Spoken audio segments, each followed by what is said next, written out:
Biden critica Benjamin Netanyahu, garante uma reunião séria com o líder israelense e fala que ele mais ajuda do que atrapalha. Vamos entender como isso impacta na relação entre os dois países. Lembrando, pessoal, que militares americanos foram mandados para Gaza nesse momento para a construção de um porto. Para que será, hein? Vamos discutir também, pessoal, as palavras da França, que numa reunião em conjunto com os países bálticos garante que uma aliança para colocar tropas na Ucrânia está sendo formada. Lembrando que Canadá e Polônia também apoiam essa pauta e a França está tentando também convencer os Países Baixos. Quais vão ser as possíveis consequências? Lembrando, pessoal, que nem todos os membros da OTAN concordam com isso e o Peskov já garantiu. Se isso de fato acontecer, a gente fala de um conflito direto entre Rússia e OTAN. Para finalizar, pessoal, falar um pouquinho também sobre as declarações do Papa Francisco, que foram mal vistas muito pelo mundo ocidental e pela Ucrânia, porque fala de uma possível rendição dos ucranianos e que se render, negociar, não é vergonha, e declarações do The Telegraph, que é uma mídia super importante, que coloca que a OTAN já está se preparando para uma eventual organização sem a presença dos Estados Unidos, principalmente em uma eventual vitória do Trump. Será que, de fato, pessoal, os americanos vão sair dessa organização militar criada pelos Estados Unidos?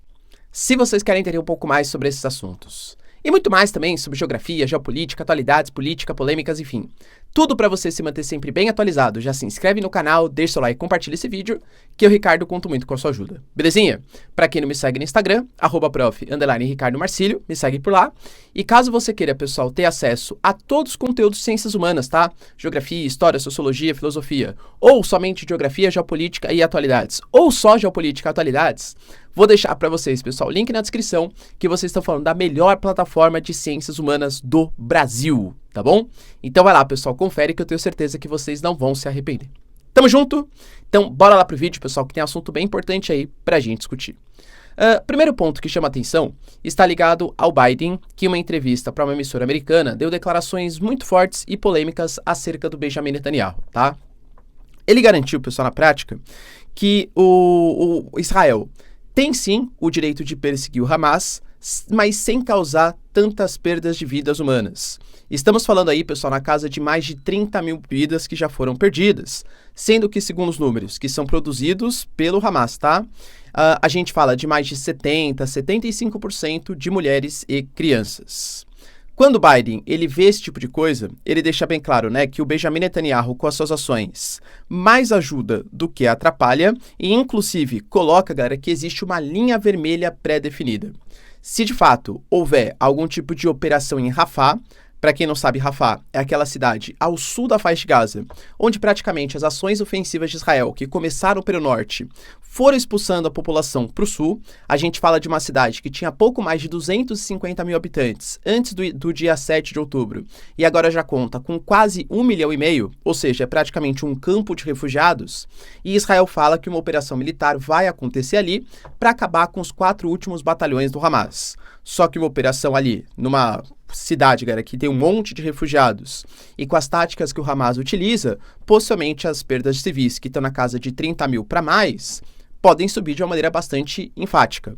Ele falou que se Israel fizer uma operação em Rafah, essa será a linha vermelha. Não deixou bem claro exatamente o que de fato é essa linha vermelha. É parar de ajudar Israel, é ajudar a faixa de Gaza, é fazer algum tipo de operação para acabar com a operação militar. Não sabemos, tá? Mas segundo ele, é uma espécie de linha vermelha. E inclusive garantiu que ele está tentando negociar, se bem que o prazo acabou já, né? Algum tipo de operação para cessar fogo antes do Ramadã. Para quem não sabe, pessoal, o Ramadã é o período mais sagrado para os islâmicos, com uma série de movimentações ali religiosas, período de orações, período de jejum do nascer até o pôr do sol. É um período que você vai, vamos falar, um período de purificação, de entender o que passam os mais necessitados e um período muito sagrado para a religião islâmica. E uma operação militar israelense acontecer no período de Ramadã, isso pode comover ainda mais o mundo islâmico. Eu sempre falo para vocês, tá? Não existe bonzinho na geopolítica. Essa ajuda que os americanos estão dando, tanto por via aérea, agora por via marítima, não é muito porque, nossa, a gente pensa muito no povo palestino, porque não tem bonzinho na geopolítica. É muito mais porque há o medo de perder o Oriente Médio e o Biden está preocupado com as eleições americanas. E agradar os islâmicos do Oriente Médio é agradar também os islâmicos da comunidade islâmica dos Estados Unidos, que são parte importante dos votantes que votariam no democrata, tá? Ou seja, ele queria um cessar-fogo antes do Ramadã, aparentemente não vai acontecer, já que o Ramadã começa hoje, quando eu gravo para vocês, dia 10 de março. Além disso, pessoal, quando ele deu o discurso oficial à nação, houve um vazamento ali, né, do seu microfone e tudo tal, e um dos senadores foi cobrar ele sobre a postura israelense. E ele deixou bem claro que ele teria uma reunião seríssima com o Benjamin Netanyahu para saber quais seriam as possíveis medidas futuras aí para tentar conter as perdas de civis.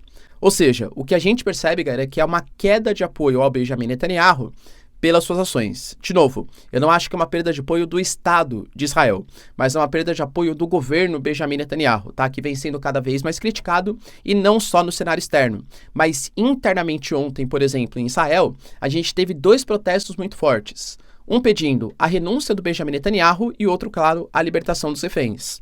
Não é um mundo dicotômico, não é porque você apoia a saída do Benjamin Netanyahu que você apoia o Hamas, né? São coisas distintas, né? O mundo não é 880. Tudo bem? Só que assim, ele deixou bem claro também que isso não significa, como falei, perder as relações de Estado com Israel. Israel continua sendo o principal parceiro dos Estados Unidos e, inclusive, a cessão de armas, ela também vai continuar por parte dos americanos. Além disso, eu já tinha anunciado para vocês que os Estados Unidos anunciaram a construção de um porto, inicialmente provisório, mas a gente sabe, né, que no futuro possivelmente definitivo. Esse porto construído por mais ou menos 1.000 militares americanos, ou seja, a presença de militares americanos no território de Gaza, prestem bem atenção, e administrado pelos israelenses, ou seja, com Israel administrando uma área, um porto provisório, talvez no futuro definitivo, na região de Gaza. Vale lembrar que é uma região extremamente estratégica, próximo ali do Golfo Pérsico, onde você tem quase 2/3 de toda a reserva de petróleo mundial, e as vias de escape daquele petróleo são controlados por países que não são alinhados com a política dos Estados Unidos. O Estreito de Hormuz pertence ao Irã, por exemplo. Futuras rotas de gasodutos, oleodutos, passariam pela Síria, pelo Iraque, que tem uma geopolítica muitas vezes mais próximas até da Síria, aliás, até do Irã ou da Rússia, por exemplo. Então, você criar um gasoduto ou um porto para escoar ali pela faixa de Gaza com acesso ao mar Mediterrâneo pode ser importante para as pretensões ocidentais. E lembrando que Israel, com Smotrich e Ben-Gvir, falam até em uma nova colonização da faixa de Gaza. Óbvio que os americanos não falam sobre isso, né? Eles colocam o pessoal que é para a chegada de ajuda humanitária, vai conseguir agora não só por vias aéreas, mas por vias marítimas, colocar na casa de milhões de alimentos ali diariamente para conter a crise humanitária na faixa de Gaza. E aí, galera, o que você acredita? Os primeiros militares já começaram aí. O navio, hoje, né, a embarcação que está indo em direção à faixa de Gaza é justamente para colocar os militares para a construção desse porto provisório. O que os americanos querem? Deixa aí nos comentários. Outra notícia, pessoal, que movimentou bastante. Lembrando, até esqueci de comentar, que o Egito, ele estimou um dado ali. Ele colocou, olha, para a gente conseguir recuperar a faixa de Gaza no futuro próximo, a gente está falando, por enquanto, de 448 bilhões de reais. Quem vai arcar com isso? Israel? Estados Unidos? A ONU? Por enquanto, a gente tem países como os Emirados Árabes Unidos e a Arábia Saudita que já se demonstraram favoráveis à reconstrução de Gaza, desde que haja a proposta da solução de 2 estados, a criação de um estado palestino, com a faixa de Gaza e a Cisjordânia autônomas e com Jerusalém Oriental sendo capital do estado palestino. Não acho que isso vai acontecer, principalmente com o governo Benjamin Netanyahu. Outra notícia, pessoal, que foi bem importante, a gente teve na sexta-feira uma reunião do chanceler da França, em conjunto com Dmitry Kuleba, que é o chanceler da Ucrânia, e os outros 3 chanceleres de Letônia, Lituânia e Estônia, ou seja, os chamados países bálticos. Nessa reunião, galera, ficou acordado que há uma movimentação, uma tentativa de aliança para colocar militares na Ucrânia.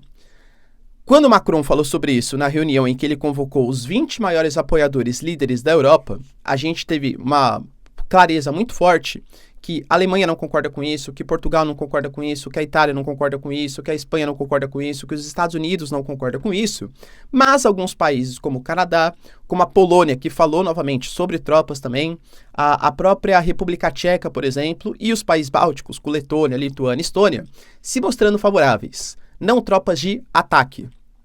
mas muito mais tropas de infraestrutura, de logística para liberar militares ucranianos para frente de batalha.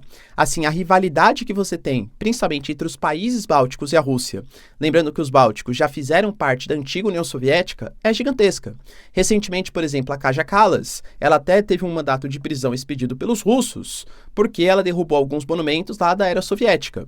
A gente teve, por exemplo, recentemente, a própria liderança pessoal da Letônia, a primeira-ministra da Letônia, garantindo que Belarus e Rússia são como os vizinhos bêbados e drogados, que eles são imprevisíveis. E por isso a entrada da Suécia é importante também para conter o possível avanço desses, entre aspas, vizinhos bêbados e imprevisíveis, que é Kaliningrado, né, e os que é da Rússia, e a Belarus, do Alexander Lukashenko. Então, assim, há uma tentativa de exploração por parte da França para mandar esses militares. A grande questão, galera, é por que a França está se empenhando tanto nisso, né? Penso eu, tá, que existem algumas motivações possíveis. Primeiro, a Europa está percebendo que é a Rússia que está ditando o jogo. É a Rússia que faz as ameaças, são os países europeus que devem se preocupar sobre as declarações da Rússia e não a Rússia que tem que se preocupar com declarações dos países europeus. O Macron falou sobre isso. Quando foi perguntado, poxa, mas Macron, essas declarações, você não acha que ela é muito perigosa pelas consequências que a Rússia pode fazer e tal? Ele fala assim, poxa, quando Putin ele invadiu a Ucrânia, ele pensou no que nós europeus iríamos fazer contra a Rússia? Ou quando ele faz ameaças nucleares, ele pensou, por exemplo, que nós europeus acharíamos dessas ameaças nucleares? Então, por que eu tenho que me preocupar com o que o Putin fala, ou com o que o Putin vai achar? A Europa tem que ser mais poderosa. Inclusive, na época, né, até falou, não sejamos covardes. Nós temos que ditar as regras do jogo, tá? Esse é o primeiro ponto. Acho que a Europa está tentando retomar um certo protagonismo. Falando em protagonismo, tem a questão do Macron também. O Macron, ele não goza de grande popularidade nem na França, quanto mais na União Europeia. A Europa claramente tinha uma liderança antes da ascensão do Olaf Scholz, que era a Angela Merkel, como liderança da Alemanha, né, a mãezinha da Alemanha, e da própria União Europeia. O Macron, nesse momento, está tentando tomar esse papel de protagonismo e de liderança da União Europeia.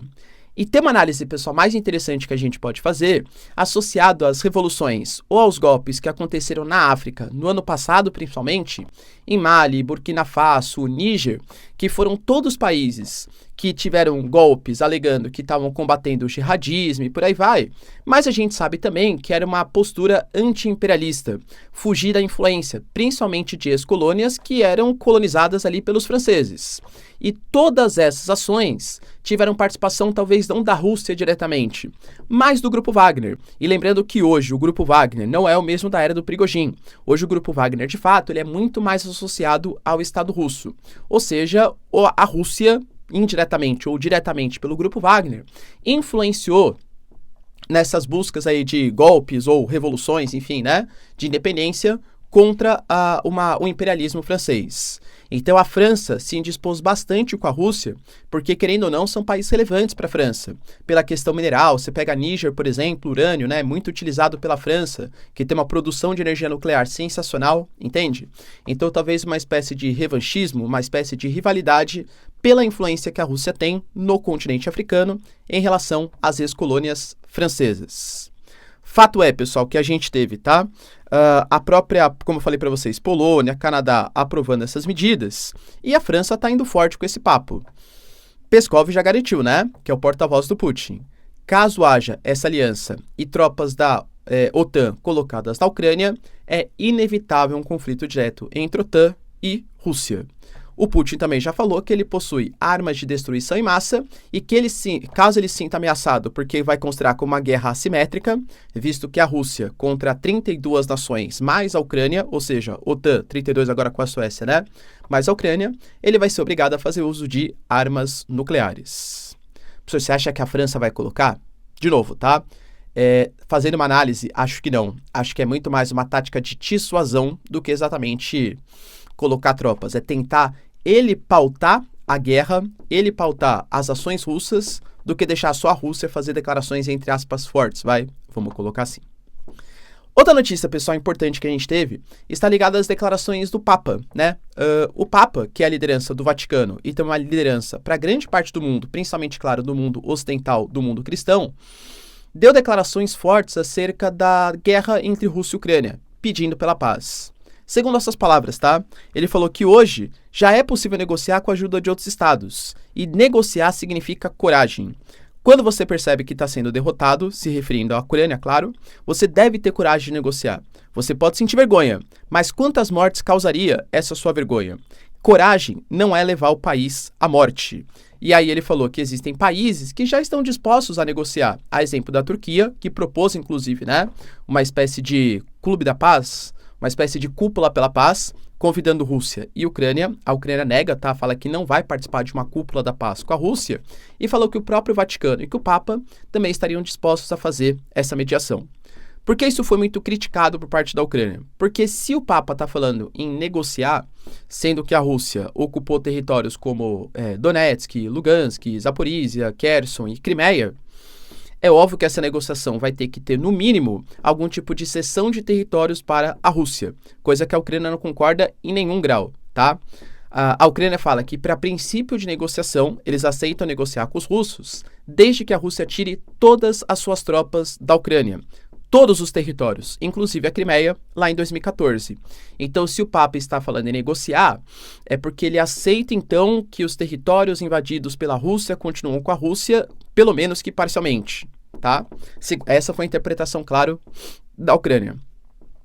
Vários sites, né, de notícia russos começaram a compartilhar que o Papa estava afim da paz e tal, e que a Ucrânia devia ceder e também negociar com os russos. Você acha, pessoal, que a declaração do Papa foi boa? Os ucranianos, de fato, devem negociar? Ele praticamente admitiu uma derrota dos ucranianos, né? Ele falou que, na verdade, isso vem causando mortes e que vergonha é não negociar. Que não devia sentir vergonha de perder territórios, e sim vergonha de ficar levando o seu povo à morte. Concorda com as declarações do Papa? Deixa aí nos comentários. Para finalizar, pessoal, The Telegraph, que é uma mídia super importante, fez uma matéria bem relevante, tá? Falando sobre a postura de alguns diplomatas europeus da OTAN. A gente teve declarações bem fortes do Trump, colocando que, falei para vocês também já, né? Que países que não contribuem com 2% do seu PIB no setor de defesa e que não contribuem com a OTAN estariam fadados a serem invadidos, agredidos pelo Putin. O Trump falou que até incentivaria isso. Depois falou de criar uma divisão na OTAN. Aqueles países que respeitam o repasse de verbas para o setor militar teriam aquele caso de defesa mútua. Ou seja, ficaríamos todos unidos, tal. Caso você fosse atacado, você convocaria os outros países, poderia convocar o exército americano para te defender. Países que não contribuem teriam algumas parcerias militares, mas no final das contas, não obrigatoriamente uma necessidade de defesa. E também falou mais. O Trump falou isso, tá? Olha, eu sei que os Estados Unidos defenderia os aliados da OTAN. Será que se os americanos, nós, fôssemos invadidos por algum país, os outros países da OTAN também se mobilizariam por nós? Eu penso que não. Ou seja, o Trump, ele vem a todo momento durante o seu discurso, não é novo, tá? Isso é antigo, inclusive, falando sobre como os Estados Unidos é melhor para a OTAN do que a OTAN para os Estados Unidos, mostrando uma relação de, talvez, tentativa de saída, de tirada de credibilidade. Lembrando que a OTAN foi criada em 1949, na época, né, pelo Harry Truman, então presidente dos Estados Unidos, numa aliança dos países capitalistas contra possíveis agressões soviéticas. Quando acaba a Guerra Fria, se torna uma aliança militar, não anti-Rússia necessariamente, pelo menos na época, né? Mas uma aliança de defesa, uma aliança militar. O Putin até falou na entrevista que a Rússia pediu para participar da OTAN e que foi rejeitado pelos Estados Unidos. Ou seja, não era mais uma aliança contra os soviéticos, socialistas e tal, né? Era uma aliança militar com uma espécie de tentáculo militar, expansão militar dos Estados Unidos, defendendo seus interesses. Quando a gente vê os diplomatas falando isso, eu particularmente garanto de novo, tá? Que é muito mais uma declaração de dissuasão do que exatamente na prática.